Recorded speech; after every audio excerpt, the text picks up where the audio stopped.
The Dave Hooker Show. A presentation of Off the Hook Sports. Objective insight, expertise, top guests. Available on YouTube, Apple, Spotify, and the Off the Hook Sports app. Download now for free. Also available on offthehooksports.com. I compute and obey. Now, the Dave Hooker.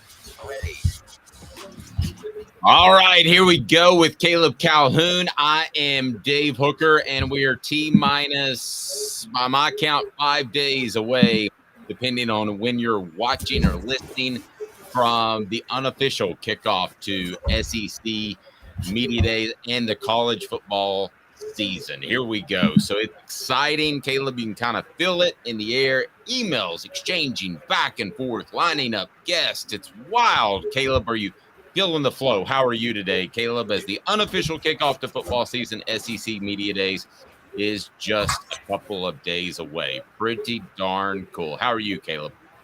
I'm doing great. I'm feeling the flow, too. I saw Josh Pate say yesterday, like, here's how you know if you're a casual or not, and that's what he refers to, certain college football fans. You're a casual if you think this is the offseason. It ain't no offseason.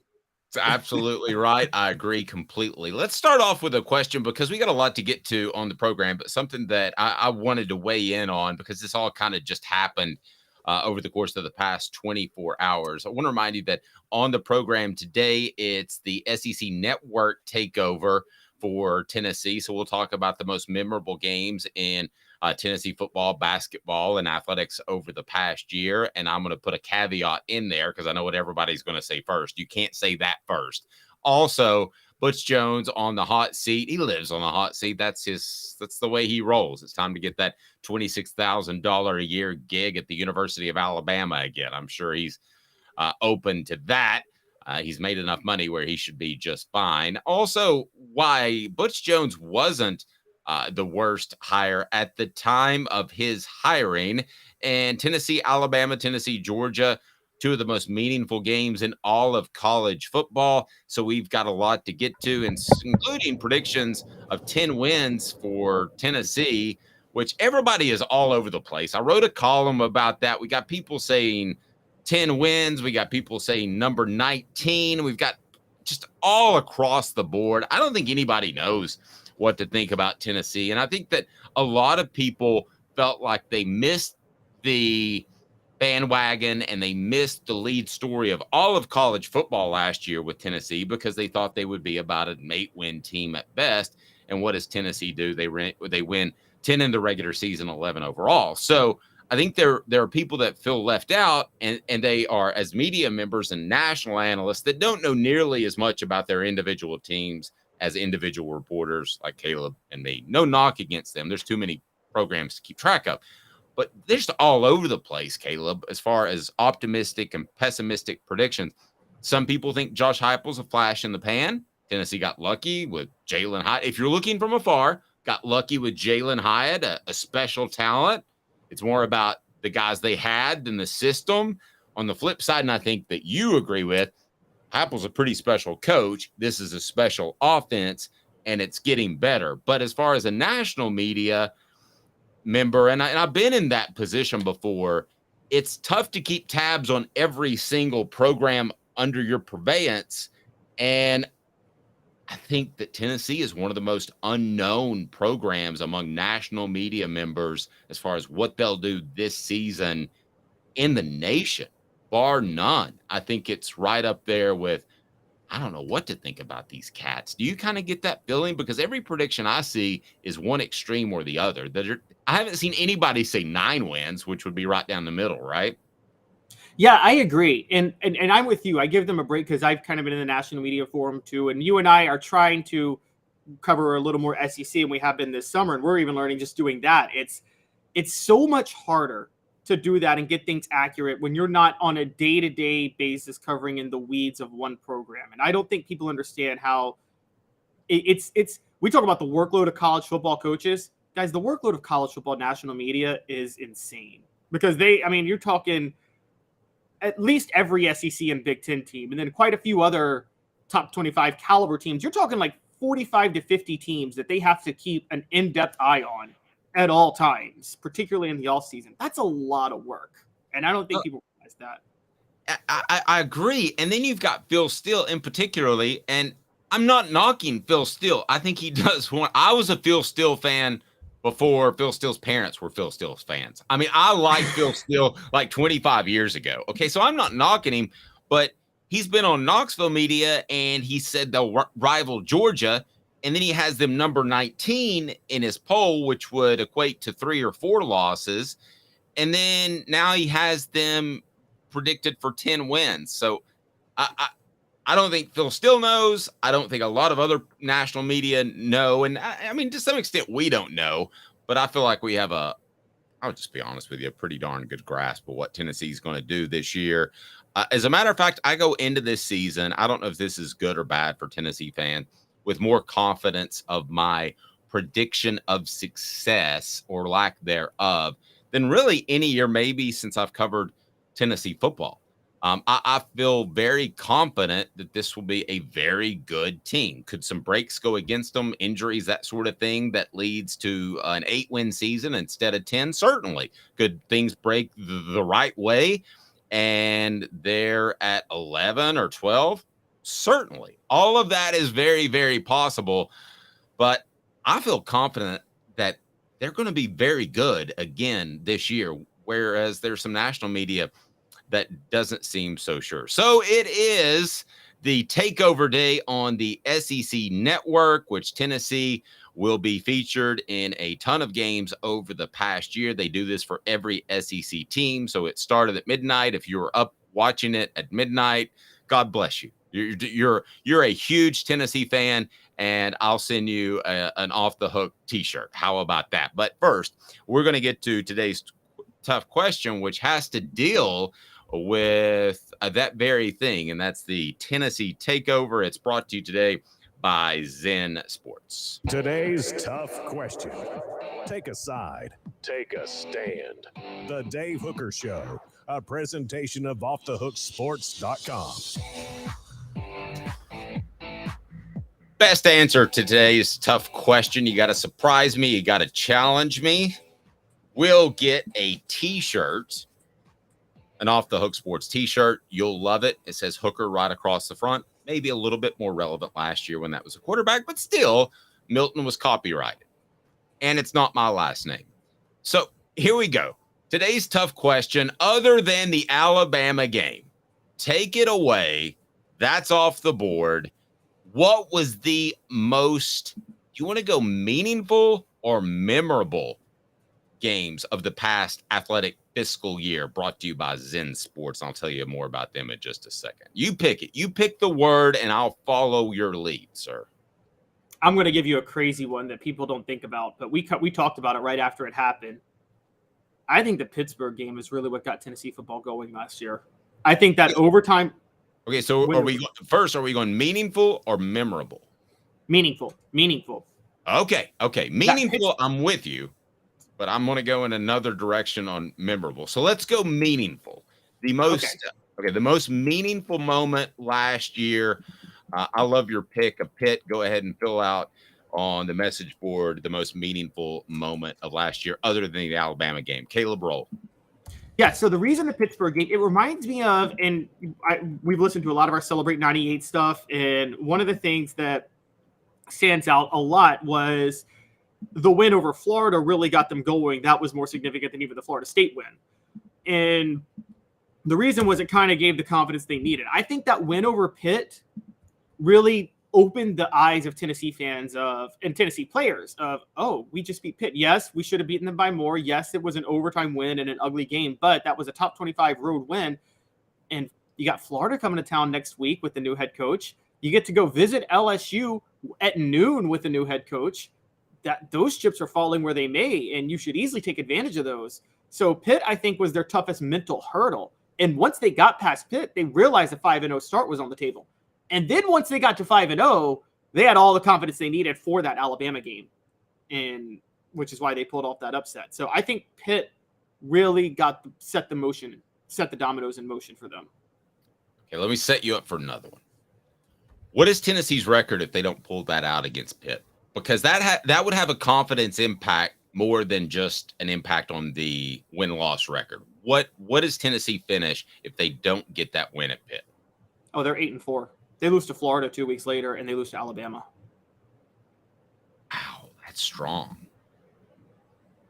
Do you think about the Florida game? Don't forget the Florida game. They were trailing in the first half, and Florida had the ball. Do you think Tennessee has the mental toughness to overcome that, given all the history of Florida and having lost to Pitt 2 weeks ago? Had they lost to Pitt? Probably not. I'm going to go in a different direction, and some people are going to probably get upset with me on that. But I'm going to say the most memorable moment has to be the South Carolina game, because it was all laid out there, and we thought we had it figured out, and Tennessee had beaten Alabama. I could make a strong argument right now that that's more memorable than the Alabama game. But the Alabama win set up the South Carolina debacle. And I really believe that this could be a good thing for Tennessee long term. I don't think that they're going to have the mindset of overlooking anyone.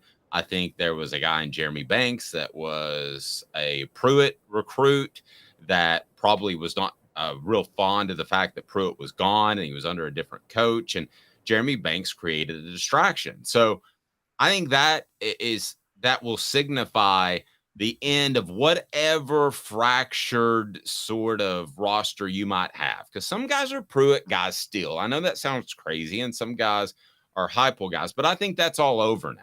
I think the Pruitt guys mainly are gone, unless there was some double red shirt. I mean, they should all be gone by now, shouldn't they?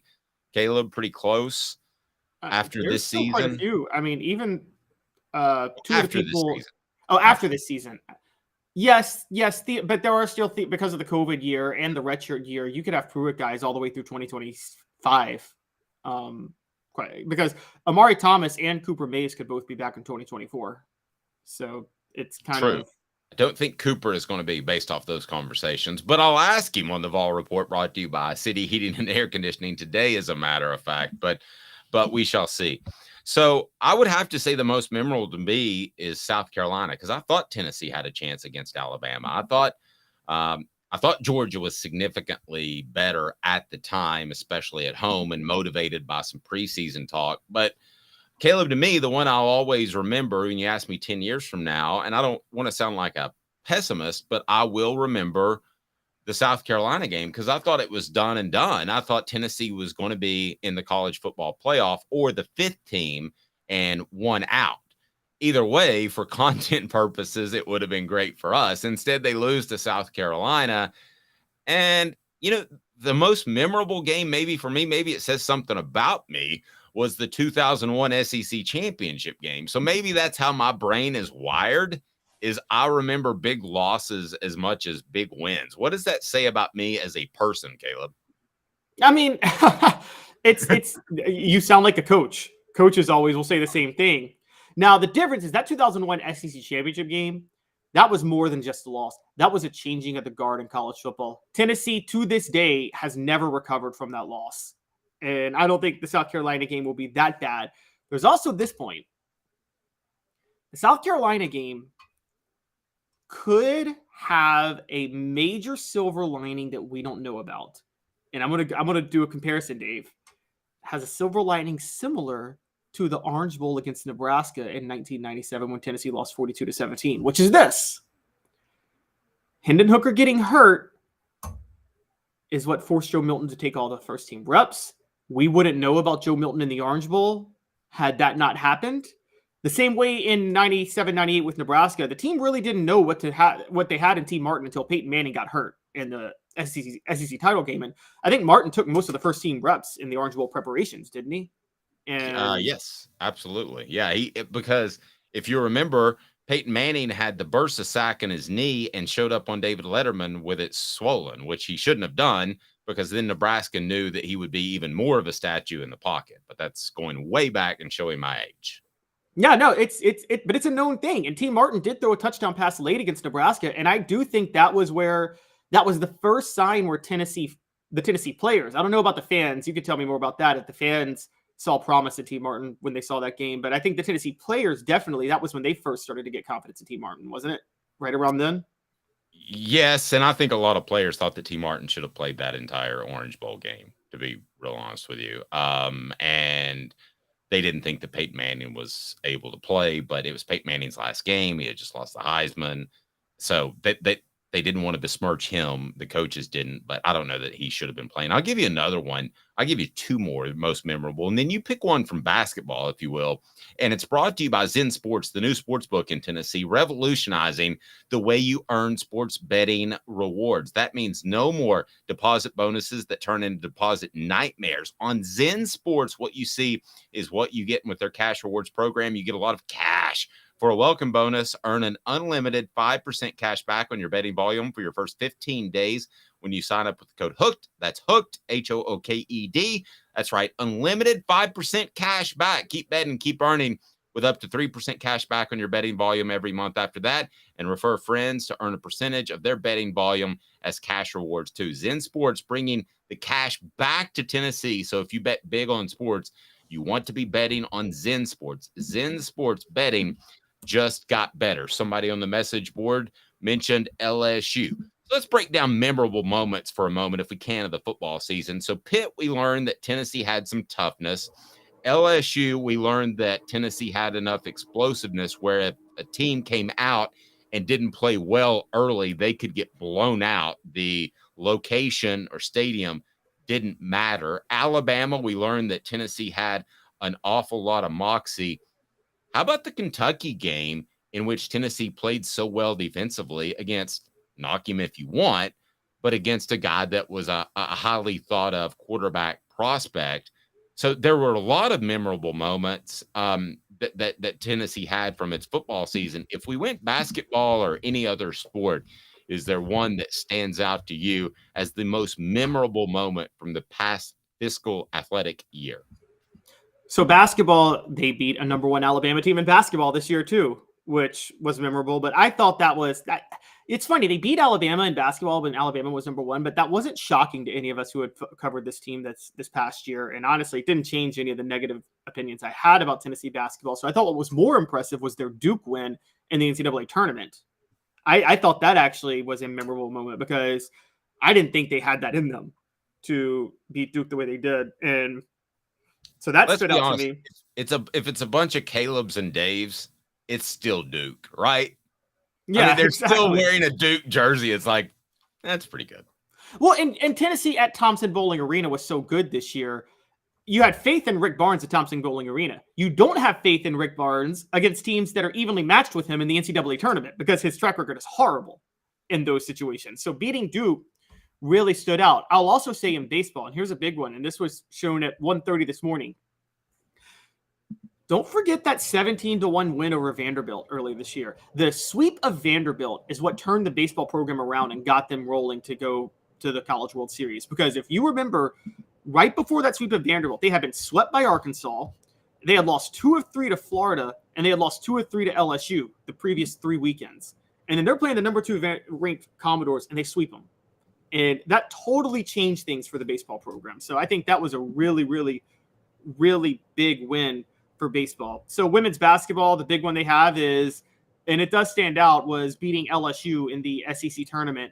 Women's basketball didn't have a lot of big wins this year. They were hitting par. They didn't beat any great teams typically, except for that LSU win, and they didn't lose to any bad teams. So that one stands out. Absolutely. If you're watching on YouTube, you just saw me shift around and panic a little bit because a huge monster snapper bug got on me. I don't know if you noticed that, Caleb, but I did get a little scared there for a moment and almost ran away. If you are watching on YouTube, be sure and set your notifications on. No matter where you're watching, set the notifications on as Dante Stallworth, the latest edition of the Celebrate 98 series. That is will be up on our YouTube channel.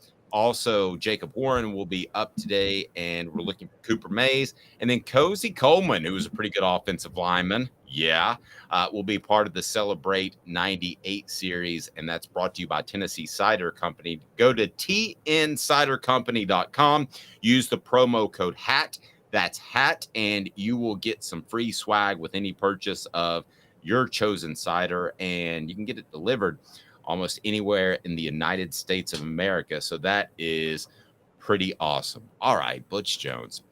On the list of hot seat coaches, the former Tennessee head coach has been in Arkansas State after his internship under Nick Saban. Apparently, that didn't help much. There's some other SEC coaches and other known names on this list that I want to get to.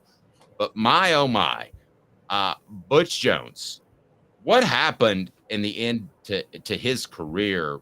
Because it appears to be going downhill to the point of he's going to be a career assistant. He's gotten his now what? Fourth shot at being a head coach. Most significant was at Tennessee, and now he's at Arkansas State where he could get fired. Your thoughts on Butch Jones? Was he an even worse coach than we thought, or is it a bad situation at Arkansas State? I think he's a worse coach than we thought. I think let's break down Butch Jones' success for a minute, because I have to be fair to Butch Jones real quick. A lot of the Butch Jones haters will say that, oh, he just inherited what Brian Kelly built because he followed him at Central Michigan and then followed him at Cincinnati.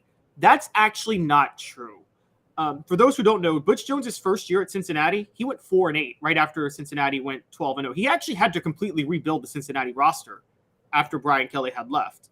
And he did a pretty good job and installed his own system. The Central Michigan 3 years, his last year in 2009, he took them 11-2, the best season that team had in school history. And just a few people he found, whatever you think of him now, all right, that guy was not going to be a football player. And Butch Jones and Zach Azzani at the time found him and scouted him and put him in there. So what I think do offset that a little bit by he wanted J.J. Watt to play tight end, but yeah, that's true. Okay, I mean, on the chessboard of life, that's bringing the queen out too early. Go ahead. That's very true. Here's what I think happened. Dave, if you remember, he took the head coaching job in 2007. If you remember 2007, that was when Rich Rodriguez was the hottest commodity in college football because of that spread system that he ran, which he really was not Urban Meyer. Rodriguez really was the original crafter of that offense. You know what I'm talking about? The one that Pat White and Steve Slayton just balled out in. Yep. So I don't think that was as understood by a lot of teams yet. And that's what Butch Jones cut his teeth in, because he was the wide receivers coach at West Virginia in 2005 and 2006. Before that, he had coached mostly under Mike DeBoer and Brian Kelly. So he kind of understood the spread offense with pro concepts, which is where those zone reads and zone blocking schemes came. I think Butch Jones was running an offense that he had crafted out of that just wasn't fully figured out yet. But by the time he had gotten to the SEC in 2013, let's be honest, Urban Meyer had already had a 6-year run where he was dominant. Gus Malzahn was in the SEC. SEC defensive coordinators had already figured out these different schemes. So I think by the time we got to the SEC, I don't think Butch Jones was a great play caller. I don't think he was that right of a coach. I think he had a system that he had learned that just people hadn't figured out yet. And sorry, go ahead. And so I think that he's a bad evaluator of talent, bad with player development, not as good a recruiter as we thought, and also as the least common sense of any coach I've ever seen on the sideline. He just happened to copy a system that was already successful. And on our message board, a good line by Rocky Top Tom, Butch Jones knows as much about football as my left foot knows about space exploration. So we're going to name Tom's left foot Elon Musk from now on. So with the coaches that have ties to the SEC and a couple currently in the SEC that are on the hot seat, who are most likely to get fired? And I want to include Butch Jones in that list. And it's brought to you by Andy Mason. AndyMasonRealEstate.com. He will change the way you view real estate. Why? Because he has the best service and the best prices in the biz. AndyMasonRealEstate.com. About to give him a call as I've got a real estate move to make. AndyMasonRealEstate.com. Support our sponsors, guys. I've known Andy for 25 years, and he will take care of you, and you will be very pleased, and you'll never go to another realtor again. Andy Mason, realestate.com. All the info is there. So other guys on this list, Caleb, are interesting. Eli Drinkwitz, which you know that I'm not high on, and then you have Jimbo Fisher. Let's start with Drinkwitz. Am I the only one that it just feels like he's just kind of holding on for dear life, a la a Butch Jones towards the end? It just doesn't feel like that he's going to be a long-term success at Missouri. And I guess this year would tell the tale, but I don't see Eli, before we get to Jimbo Fisher, being a long-term answer. But if you're a Tennessee fan, you should want him to stay there as long as humanly possible. I think Eli Drinkwitz is able to sell their very, very, very close. Because remember, I mean, this team was very close to 10 wins last year. And so I think that that's probably where Eli Drinkwitz is selling, is that he's giving this idea that they're close to turning the corner. You see what I'm saying? And so I feel like Butch Jones when the East was down. Yes, a great. But see, Butch Jones in 2015 went 9-4 when the East was down and barely lost all 4 games. Eli Drinkwitz went 6-7 and barely lost 4 games. So it's a difference between undefeated and 10-3. But yes, you're right. It's very similar to that. But at the same time, just like Butch Jones in 2015 almost beat Alabama when they won the national title, Eli Drinkwitz last year almost beat Georgia when they won the national title. So there's a lot of selling points, and I think with a lot of returning talent, there's a genuine optimism that they can turn the corner this year and take it to another level. If you remember, Eli Drinkwitz's selling point was he took over Missouri when they were a disaster in 2020, and he went 5-5, which was massively exceeding expectations. A lot of first-year coaches built a reputation for what they did in 2020, and no one should count 2020. It was such a wild year. There was no spring practice, barely any all-season. Like, so many factors that go to having a good season just weren't there in 2020. So I think the whole season should be thrown out the window, quite honestly. But that was a selling point. This sounds insane, Caleb, but I'm going to say it. I'd almost rather be a Missouri football fan than a Texas A&M fan short term, because I think that Jimbo Fisher hangs on, and with Bobby Petrino, they have a semblance of organization that they didn't have on offense before, and that Jimbo Fisher is able to squeeze 2 more years out of that contract. I don't think he'll be fired at the end of this year. I think that at the end of 2024, things get really dicey if they don't improve. But at least with Missouri, here's the way I predict it. Eli Drinkwitz is going to be horrible this year. They're going to be horrible this year. They were 6-7 last year, and they're going to fire him and make a clean break. Now, A&M, I know long-term has more facilities and more resources and all that. So, but short-term, I think I'd almost rather be a Missouri fan than be an A&M fan that's stuck with Jimbo Fisher because of an absurd contract. I got to be honest with you. I disagree, because I think Missouri is every time Caleb starts a sentence with "I got to be honest," it's always, "No, Dave, you're wrong." So Missouri is going to start 5-0 this year. That's my prediction. I made that prediction for a while, because they have South Dakota, Middle Tennessee, Kansas State, Memphis, and Vanderbilt. Kansas State's the only toss-up game of those, and they got them at Columbia. So the 5-0 start is going to give them a lot of momentum down the stretch, where Eli Drinkwitz is going to keep his job. I think the bottom is falling out with Jimbo Fisher this year. I've said that the whole time, and I don't think the Fisher-Bobby Petrino situation is going to work out. And it's really going to baffle Texas A&M fans, because quite honestly, Dave, it's weird that Texas A&M hasn't won a national title ever, because all the dynamics, like the fundamentals are in place for Texas A&M to be a dominant program. This is, I thought of a comparison the other day. Are they the Mets of college football? Because, the Mets have all this money. They should be great in baseball, and they never are. No, I mean, that's a pretty good comparison.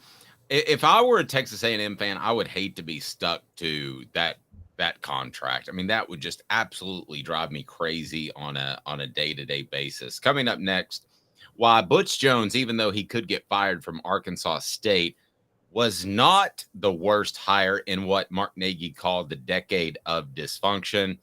As a matter of fact, he wasn't even close to the bottom at the time of his hiring. That's the key. 2 minutes. Back with you. He's Caleb Calhoun. I'm Dave Hooker, Off the Hook Sports. To own the more that owns every job, then get to Vassy Lawn and Garden in Cleveland and get you a Toro. I'm David Vassy, here to talk to you about Toro. With a Toro Zero Turn, you'll get more out of every minute, and you'll reach the finish line faster. At Vassy's, we like to say, no matter if you're mowing 3 acres a week or 11 lawns a day, homeowners and business owners alike find confidence in equipment they can trust from top to bottom. Vassy Lawn and Garden, Highway 60 North in Cleveland. Man alive, it's worth the drive. Hi, Mike Davis here with City Heating and Air, reminding you to always dare to compare. Our team provides quality local heating and air service, installation, and maintenance across East Tennessee. We use only the best equipment like American Standard heating and air conditioning for your residential, new construction, or commercial needs. Honesty, dependability, and customer satisfaction have been the cornerstones of our business since 1961. City Heat and Air. There's your bear.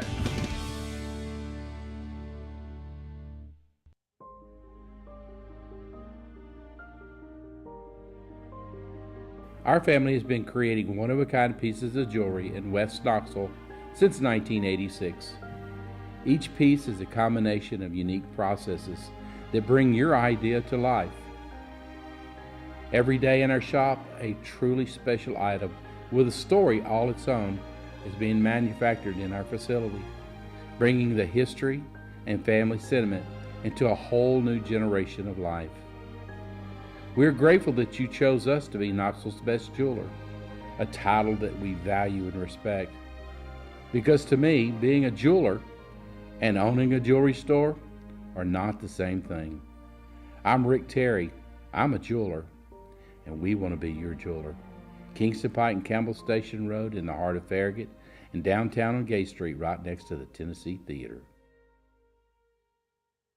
With all that sun, sand, and salt water, the beach is a very relaxing place. Unless you wear contacts. Ow! Open your eyes to the best the beach has to offer with LASIK vision correction from Campbell Cunningham Laser Center. Ah.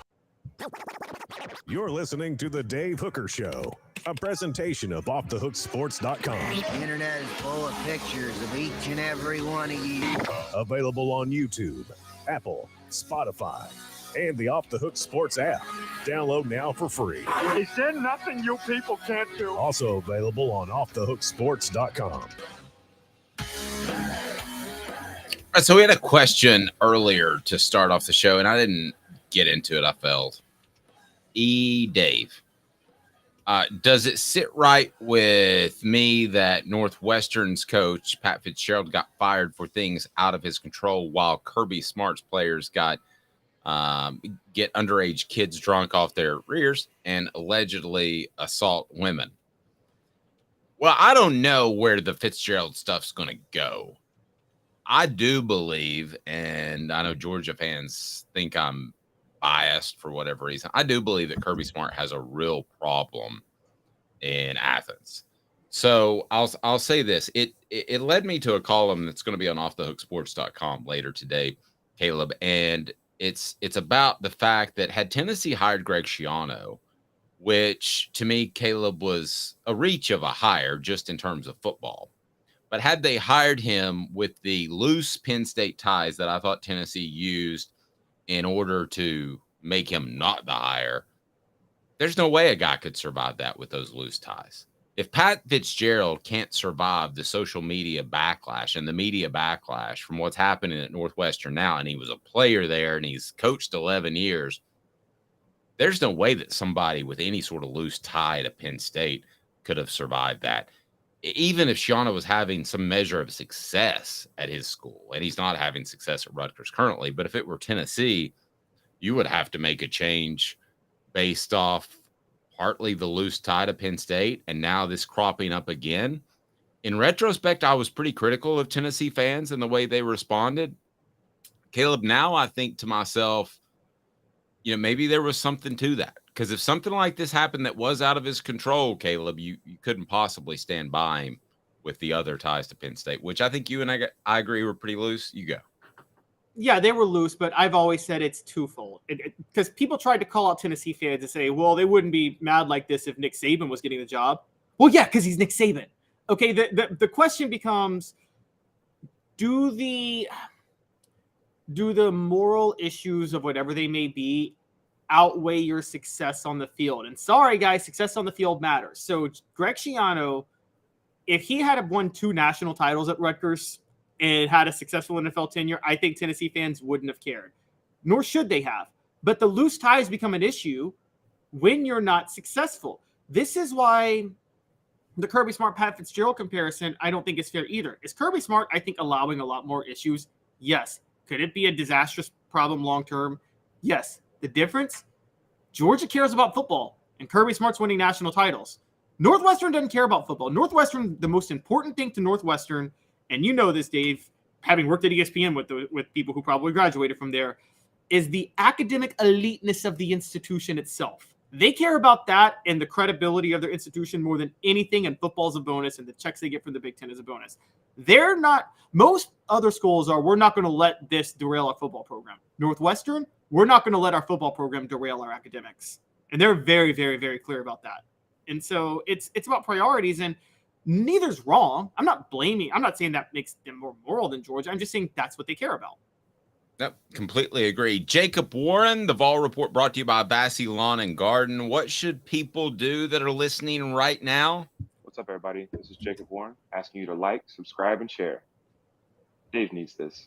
Does. So thank you very much, Jacob. We appreciate that. All right. So the worst hire at the time, Kiffin, Jones, Dooley, Pruitt at the time, and where would Schiano have ranked in there before we get to the most meaningful games of 2023 that include 2 Tennessee games? And I'm talking from a nationwide perspective. So if you rated those at the time, I'll give you mine first. I thought Dooley was the worst hire, losing record at La Tech. I thought that Pruitt was the second worst hire. I thought that Kiffin was the third worst hire. And then I would go to Jones, who I thought would at least get Tennessee solidly to 9 or 10 wins. I didn't know if he'd get beyond that. Kiffin, there was a question mark. There was a Raiders issue. Dooley, I mentioned the losing record that he had coming in. And Pruitt, I thought, from what I heard in coaching circles, that was just the best they could do at the time because of the Schiano fiasco and everything that was going on. So how would you rate those as far as the worst hires in recent memory? So you have me debating with myself between, because I'm with you on 1 and 4. Butch Jones. Now, by the way, for people don't who debate are yourself on YouTube. That'll get us kicked off. For people who are questioning, Caleb and I are master debaters. Go ahead. There's nothing wrong with being a master debater. It just means you're good with words. Okay. So where I was going with, and I want to say this to our listeners real quick. The quality of a hire and the quality of the coach are not the same thing. I think Butch Jones is the worst coach of the 4. He was the best hire of the 4 on paper, because 6 years, 4 championships. You couldn't ignore that on paper when you were looking at who was available. I'm struggling between Pruitt and Kiffin. I would say Kiffin was a worse hire than Pruitt because of the limitations of the availabilities, because Brian Kelly was available when Tennessee hired Kiffin. And Pruitt, the person who was available when Tennessee hired Pruitt was Lane Kiffin, funny enough. And Fulmer was never going to hire Lane Kiffin. That wasn't about to happen. So I will say, though, the most obviously bad one was Derek Dooley. And I have to bring this up because, you know, there's an issue with colleges with legacy admissions where people get admitted to college because of who their dad is, despite when they have no merit on their own. And I have a huge problem with that. Well, Derek Dooley was a legacy hire. Honestly, he was hired because his dad was a Hall of Fame coach. And I understand people's feelings about the Supreme Court with affirmative action a few weeks ago, because I understand the issue, but legacy is just as annoying. If you're going to get hired because of who your dad is and not because of who you are and your merits, that's just as bad. And quite honestly, Dave, you told me this story and I didn't know it. You said the boosters took the power away from Mike Hamilton and hired Derek Dooley, pretty much. No question. I don't know that he knew who Derek Dooley was before he was interviewed. So I have a theory on this. The lead booster at the time was failed businessman, historically unintelligent Jimmy Haslam. And I think a lot of Are you talking Big Jim or Jimmy? Jimmy. Okay, because you know I'm a fan of Big Jim. I think he's the perfect booster. I think he sits aside, he gives his okay if you ask him, but Jimmy's a different matter altogether.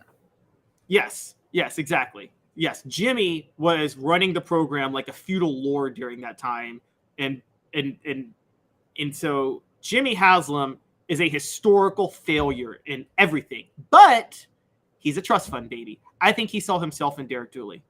And because That's throwing high, hot heat. Never thought about that.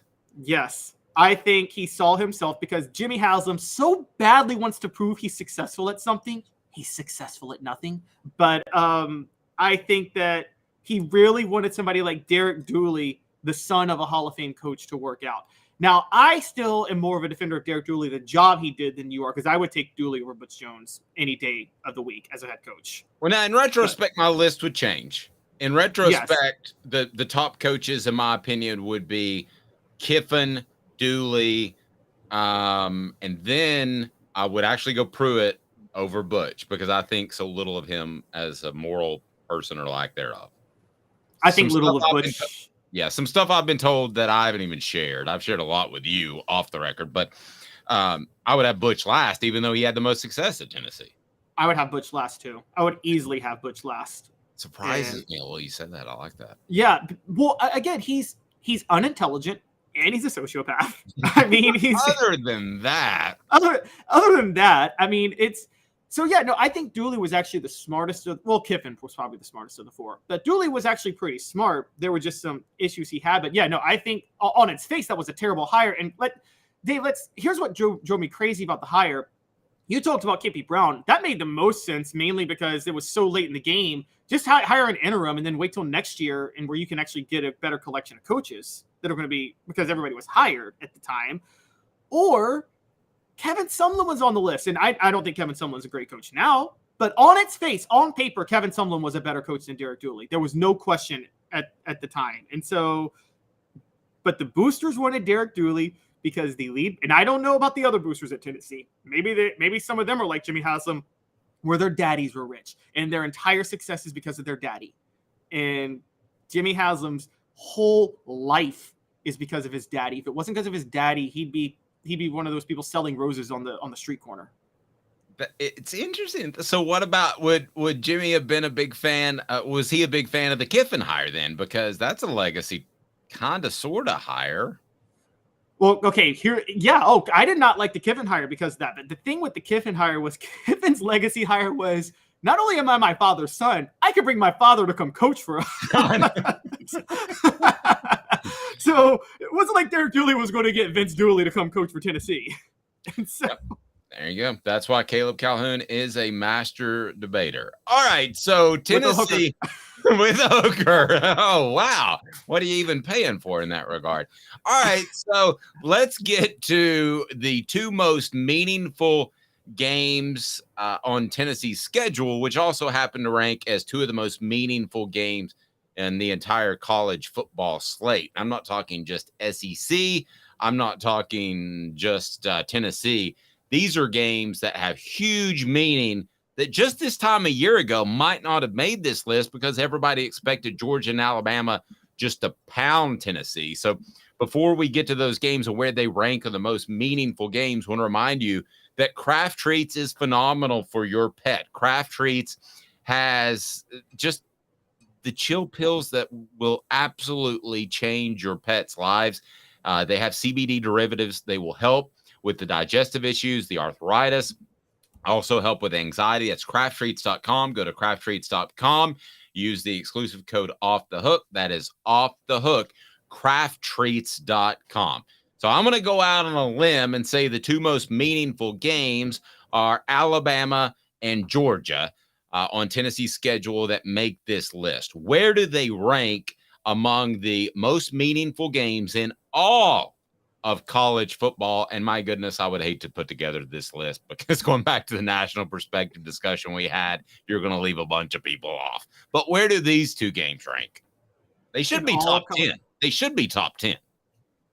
Okay, in all of college football, I agree with actually this list. Tennessee, Alabama's top 25. I don't think Tennessee, Alabama's top 10.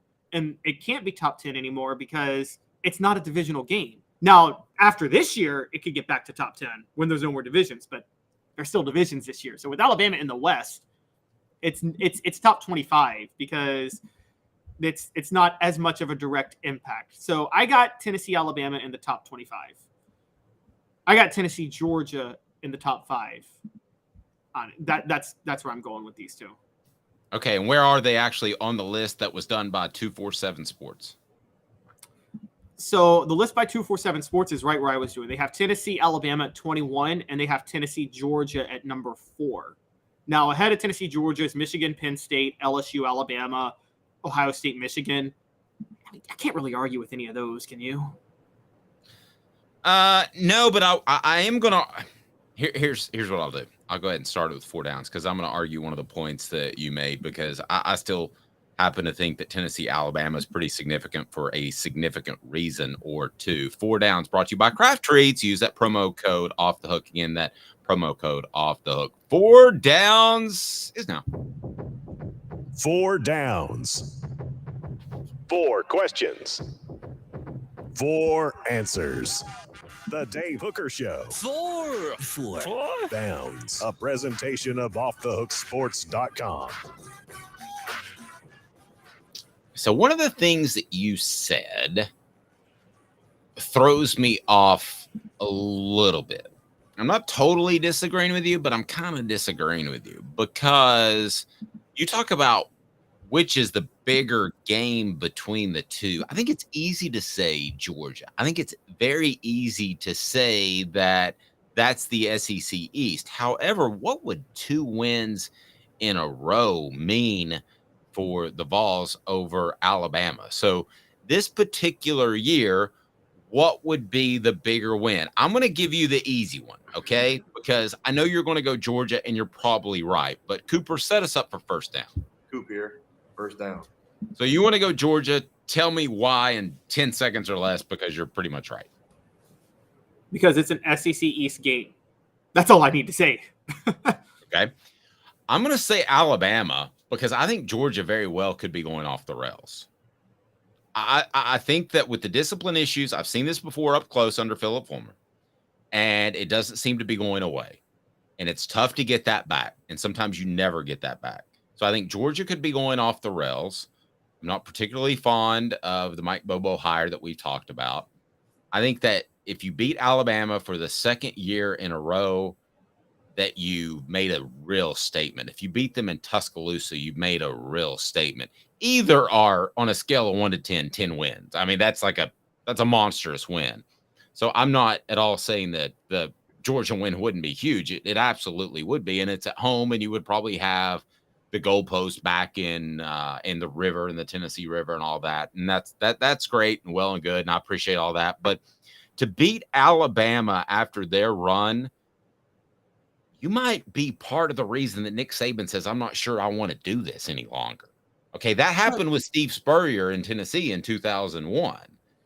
So if you could push Nick Saban out the door, you would agree that would be the bigger win, right? Well, the funniest part about Tennessee pushing Steve Spurrier out the door was they thought the SEC's was about to be theirs for the next decade, and they still haven't won an SEC title since Spurrier retired or resigned from Florida. And well, that's true. But if you can push Nick Saban out the door and Georgia is on a disciplined slide downhill, which I believe to be the case, I could be proven wrong, then did I at least make a decent argument why Alabama would be the more meaningful win in 2023? Can you roll with that at least? I think you made a better argument for Georgia being the more meaningful win, honestly. Oh, gosh. And I'll tell you why. You're talking about all these issues with if Tennessee loses at Alabama this year on the road to Alabama, it's not a big deal of a loss. If they lose to Georgia at home, and here's the thing, what you're saying means they almost need to beat Georgia because they've got to cash in on Georgia sliding as a program. They've got to beat them and take advantage of the issues in front of them. So the same way I said last year, Tennessee has to beat LSU in Florida.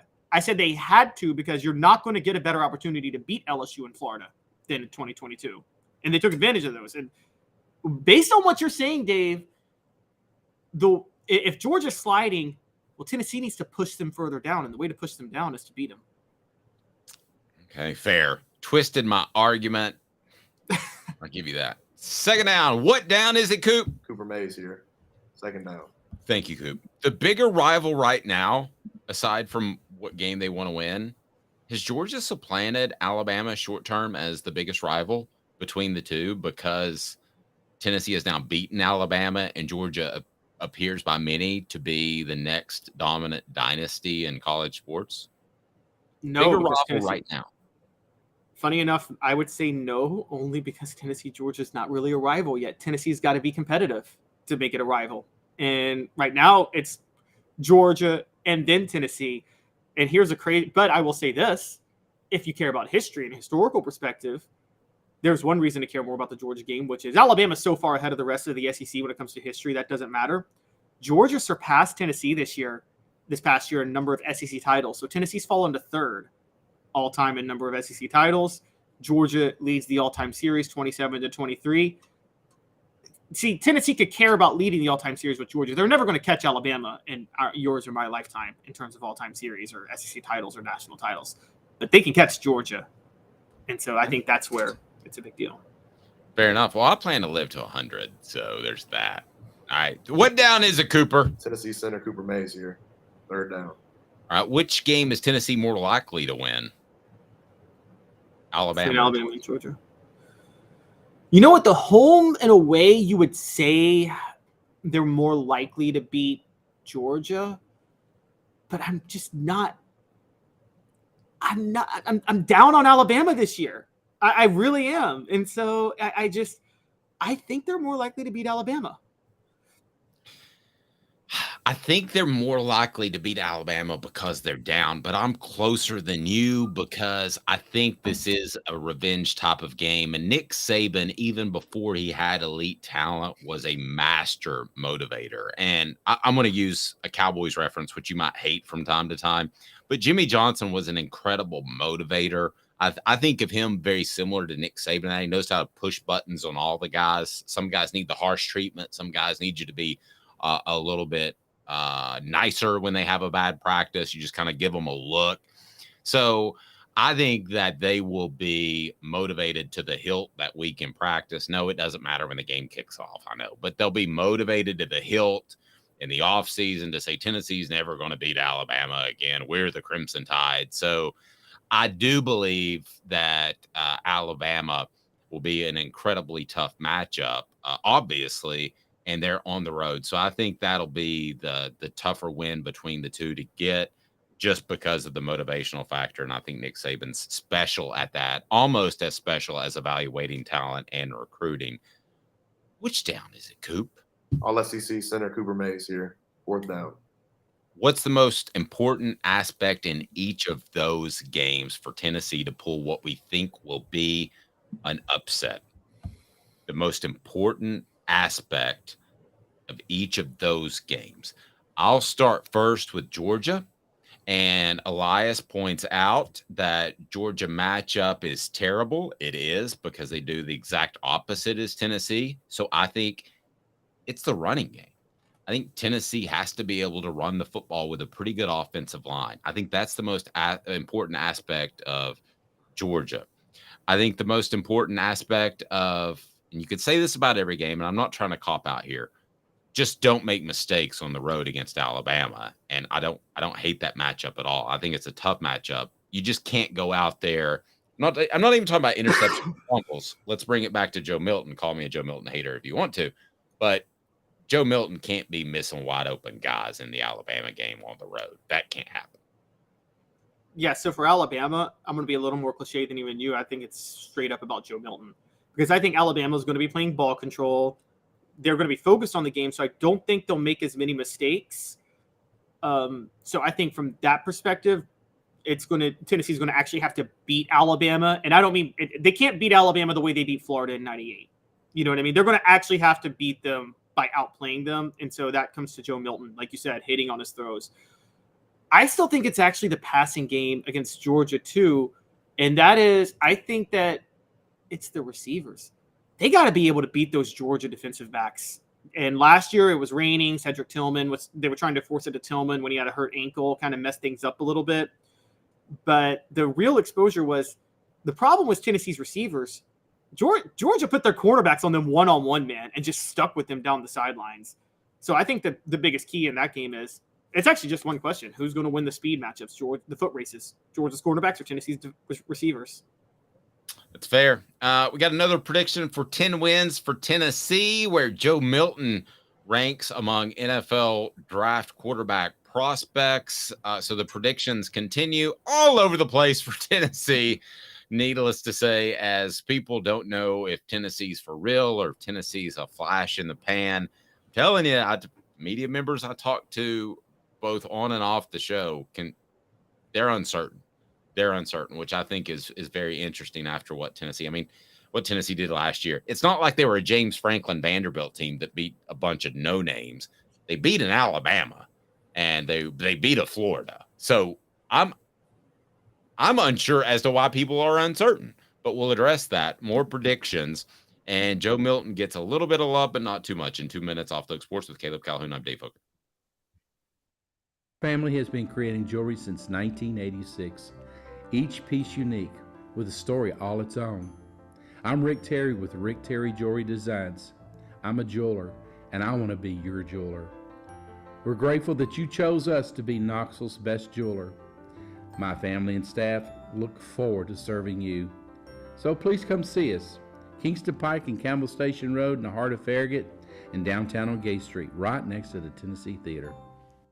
Hi, Mike Davis here with City Heating and Air, reminding you to always dare to compare. Our team provides quality local heating and air service, installation, and maintenance across East Tennessee. We use only the best equipment like American Standard heating and air conditioning for your residential, new construction, or commercial needs.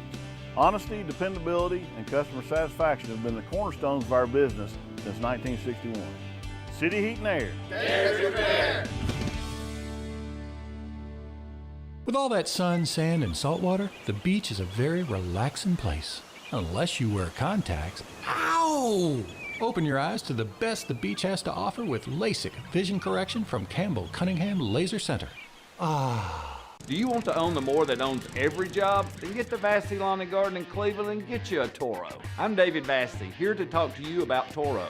With a Toro Zero Turn, you'll get more out of every minute and you'll reach the finish line faster. At Vassey's, we like to say, no matter if you're mowing 3 acres a week or 11 lawns a day, homeowners and business owners alike find confidence in equipment they can trust from top to bottom. Vassey Lawn and Garden, Highway 60 North in Cleveland. Man alive, it's worth the drive. These mountains hold and defend a spirit far better than moonshine. A drink that holds flavor that becomes necessity. A hard cider made and relished by folk who are as hearty as they are legend. A refreshment that can only be found in one place. With a taste that makes you say, give me 3 bottles of the good stuff. Tennessee Cider Company, where necessity can be found.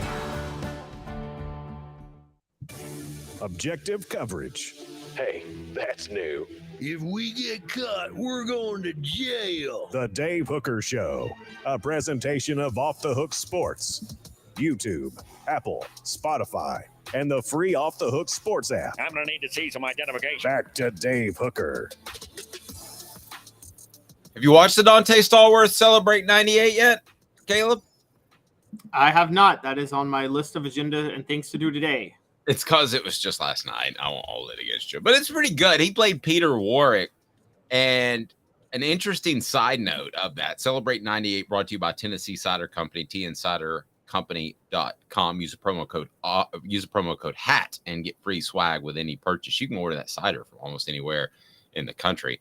So he and Leonard Scott were mimicking Peter Warwick and Lavernius Coles before the national championship game.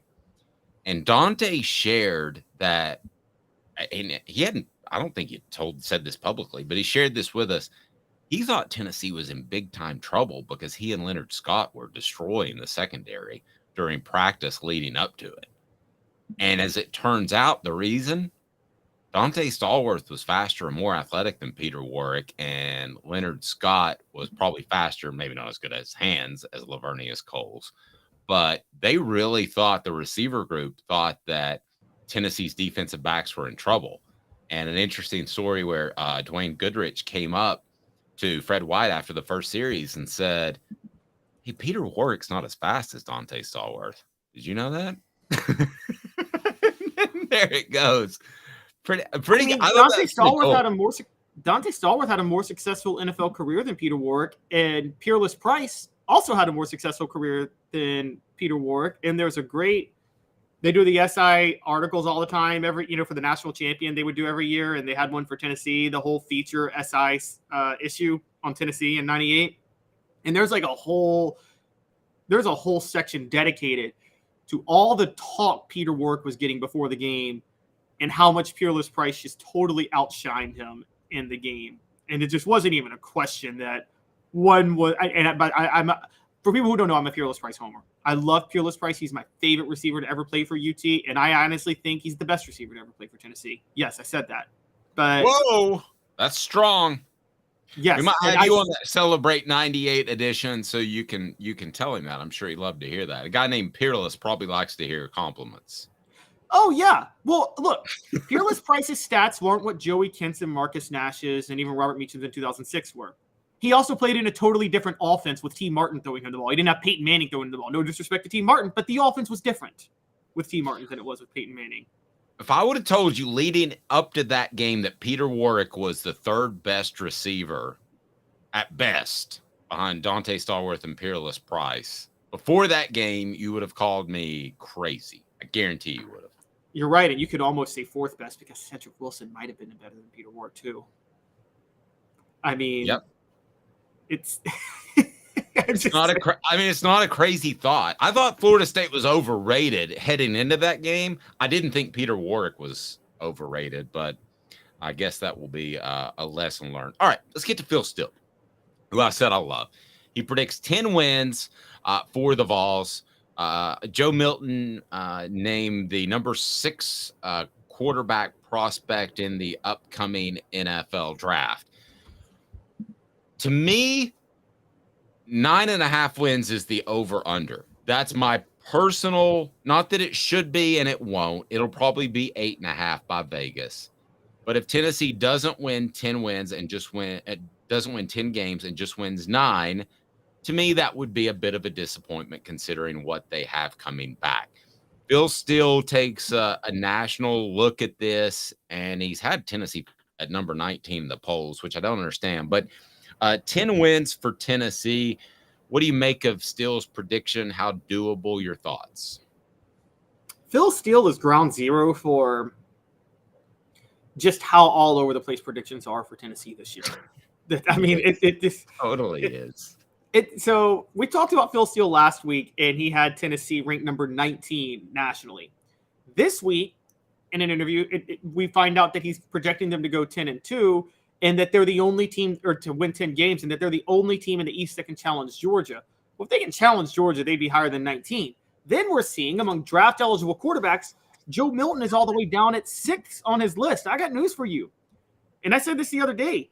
If Tennessee really wants to be able to challenge Georgia, Joe Milton probably has to be in the top 4 or top 3. I mean, the guys that are ahead of him are Riley Leonard, Quinn Ewers, and Bo Nix.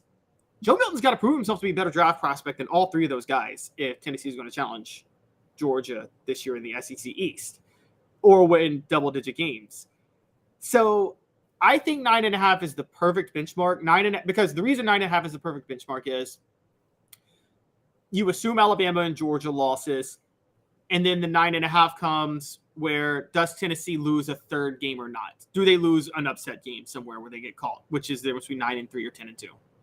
And so do they lose a game they shouldn't lose, or do they beat Alabama and Georgia? That's where you get. So 9.5 is the easy setup mark for Tennessee this year.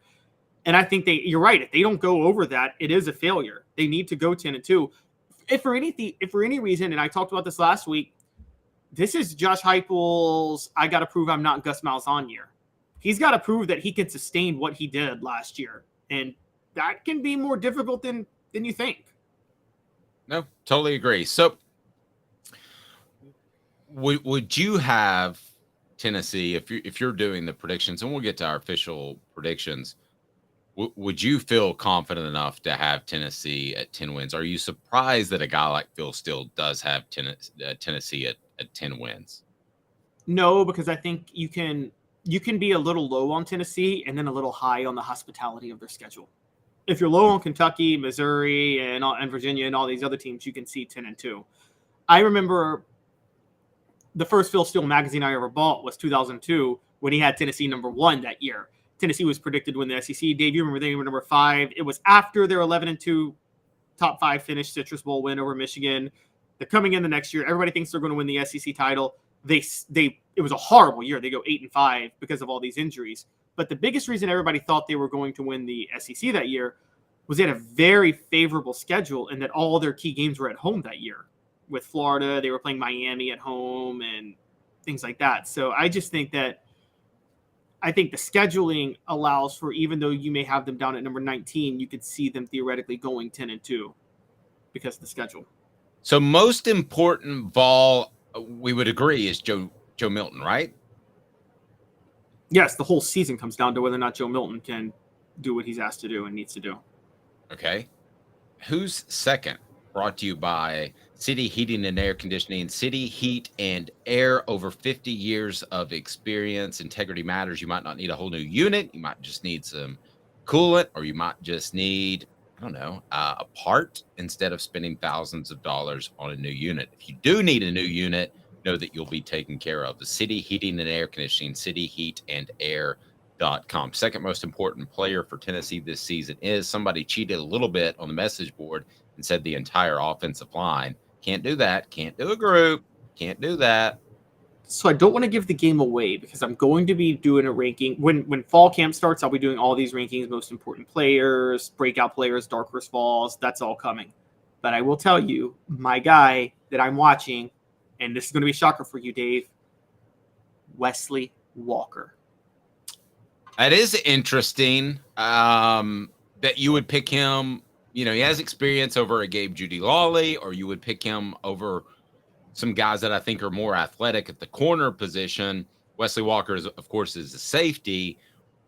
Why are you leaning towards Wesley Walker at this point? And I'll give you where I'm leaning. I think Wesley Walker is stepping in for Trey Flowers at free safety. And I think Tennessee will be better in the secondary this year, but they still need that free safety that can cover for giant flaws that the cornerbacks might have.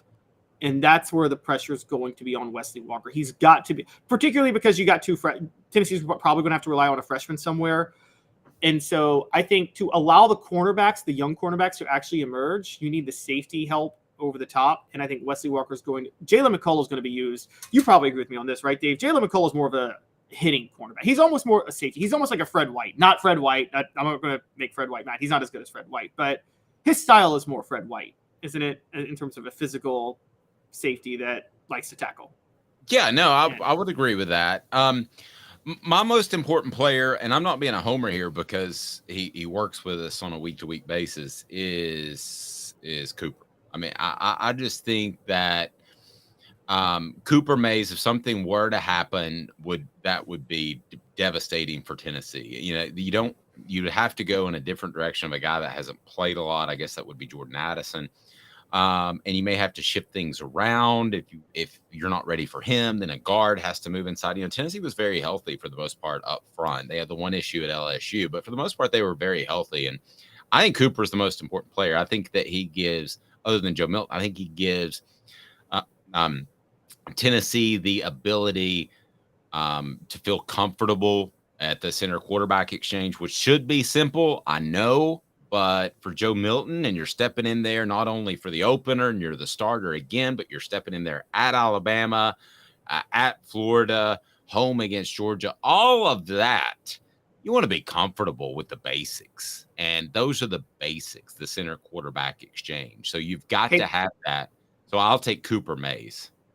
Dave, did you start watching football in the 1960s? So you're one of those people who thinks the center is the most important position on the line? No. Here's why. Because I think they're good at running back. I think they're good at receiver. I think a guy at either of those positions could go down and they would be fine there. I don't know who replaces that guy. And then what about left tackle? Well, I mean, that's fair. But again, Cooper handles a lot of the calls. And I'm not just saying this because he's part of the Vol Report brought to you by You're sounding more and more like you're sounding more and more like one of those centers, the most important position, handles all the calls. Okay, I'm not saying that, but it is important. He also can long snap, by the way, if something were to happen there. But Keenan Pili is the guy I'm going to pick on the defensive side because I think his ability to handle the running game between the tackles will allow guys to play a little bit more free. I don't know that Tennessee had that guy in Jeremy Banks last year. That would be one. And they didn't have a guy that kind of manned the middle so other guys could play free. So I think Peely is actually one of the most important players that we haven't talked about to this point. Your thoughts on that? I think Peely is important. I think Peely is very important. I think that, and we saw what happened with Tennessee last year when Jeremy Banks missed a game, whatever you feel about Jeremy Banks, and I don't think highly of him. They need that type of linebacker for Tim Banks to be able to run a system. Where I think things could be a little more crucial this year, though, I think you can make that position a little less necessary, though, if your secondary improves. And also, if Amari Thomas emerges into a star at defensive tackle. Because I think Tennessee had solid play at defensive tackle last year. But you agree, right, Dave? They didn't have a star. They didn't have a game changer that blew up plays on the defensive line last year. No, and I don't think they're going to have one this year. And maybe I'm jumping to conclusions. I think they're going to have a bunch of very good interior defensive linemen. I don't think they're going to have a great one. I know Amari Thomas is going to go to SEC Media Days. That tells you something that they think he's done a pretty good job. But Peely would give Beasley the ability to play a little bit more free. I kind of thought of Beasley last year the way I do Peely this year as an in the box type of linebacker. I now think Beasley has more athletic ability. So whereas I thought that Beasley last year would be the guy that keeps everything in front of him. He's not giving up the big runs so that Banks is able to flow free sideline to sideline. It didn't really shake out like that. Banks didn't live up to his billing, in my opinion. I'm not blaming Beasley, but I think Peely has the ability to play the run, to be very good in that regard, and Beasley can play more free. I thought Beasley last year was more athletic than I did before the season. You? No, I actually didn't, but that's, to be fair, you got to remember, I had been covering them since 2019, and Beasley was started out as a safety when he went to Tennessee. So yep. I kind of knew about his athleticism. Yep, I thought he was very good. He surprised me a little bit. Portions of the program brought to you by Campbell Cunningham, Taylor, and Hahn. Mentioned Off the Hook Sports. When you contact Campbell Cunningham, Taylor, and Hahn, you'll love them because they did my LASIK. Look, I can see near and far. It's fantastic. They also do cataract surgery, and Campbell Cunningham, Taylor, and Hahn has a local vision centers to you that are very local. Their doctors care about you as well, which you don't have oftentimes in the medical field altogether. Trust me. But there you go. Campbell, Cunningham, Taylor, and Hahn. We're with you each and every day live. Get those notifications on. You've got to subscribe, and you've got to have the notifications on because Dante Stallworth's going to drop today. We're going to have Jacob Warren will drop today. So we've got a lot going on. He's Caleb Calhoun. I'm Dave Hooker. This is Off the Hook.